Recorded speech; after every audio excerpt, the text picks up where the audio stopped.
August 18th, 1854 was the date when Lincoln wrote a letter that is usually described as one marking his re-entry into politics. Now, that's a complicated position to describe. 1854 was a critical year. That was the year that Stephen Douglas, a senator from Illinois, introduced the Kansas-Nebraska Act. That was a piece of legislation that was very controversial. It creates a firestorm. It's all about the future of slavery in the western territories of the United States, and it helps lead to the creation of the Republican Party.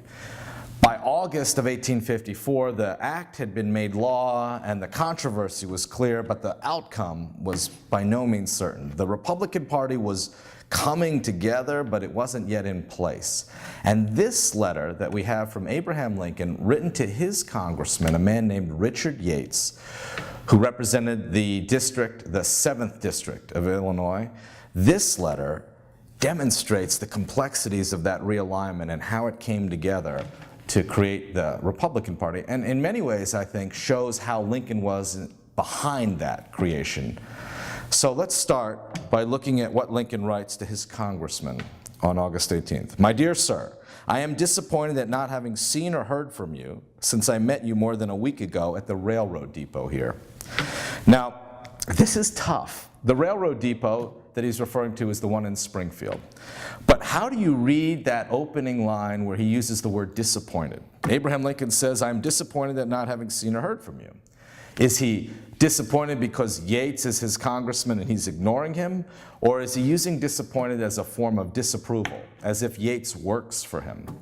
And I know the second interpretation seems less likely at the opening, but I think the rest of the letter makes clear that what Lincoln is doing is not ordering Yates around, but he is directing Yates in a way that suggests he might not be the district's congressman anymore. Lincoln had once represented the 7th District, and now he's just an attorney. But he is more than just an attorney. He's a political party leader organizing politicians during this complex period of realignment. And the rest of the letter, I think, is going to help show it. I wish to have the matter we spoke of settled and working to its consummation. Now that matter, that word means something important. We have to figure out what that matter is. He writes next, I understand our friend B.S. Edwards is entirely satisfied now, and when I can assure myself of this perfectly, I would like, by your leave, to get an additional paragraph into the journal about as follows. Before we read that paragraph, you have to know some background in order to really appreciate the gravity of this. Benjamin Edwards, B.S. Edwards, was a leader of the Springfield Know-Nothings, the anti-immigrant movement that was also controversial and very lively during the year 1854. The country was not just debating slavery, it was also debating its future relationships with immigrants, especially Irish immigrants from Europe.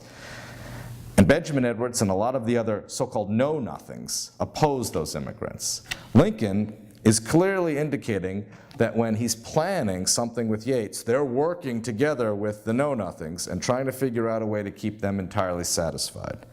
And this is what they're working together for. It's the paragraph that he wants Yates to approve that can be put into the Springfield Journal.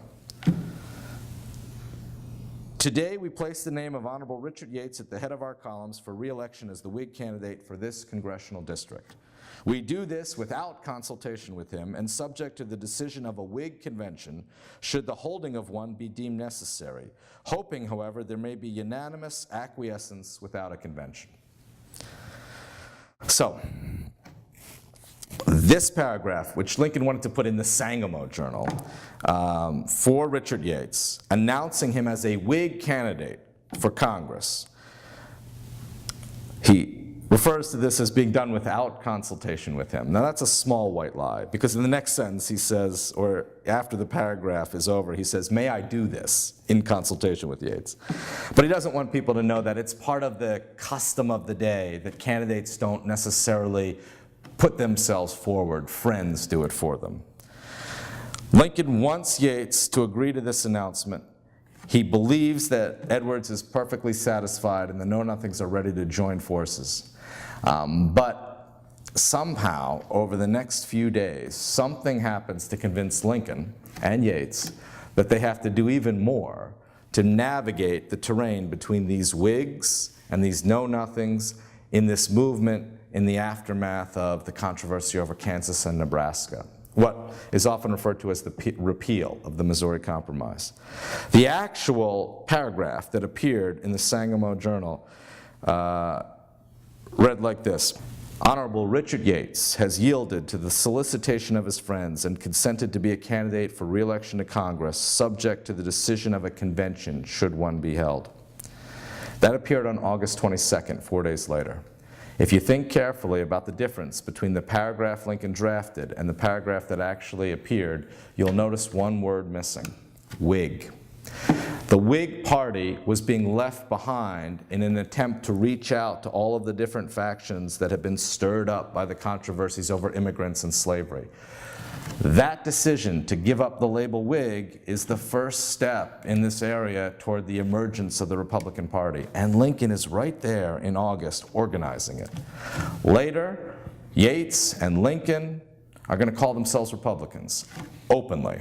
At this point, they're acting like Republicans, even though they're not yet using the label. But if you're trying to teach the realignment of politics and the birth of the Republican Party, you can't really do better than a letter like this showing how it looked like behind the scenes on the eve of the midterm elections in 1854.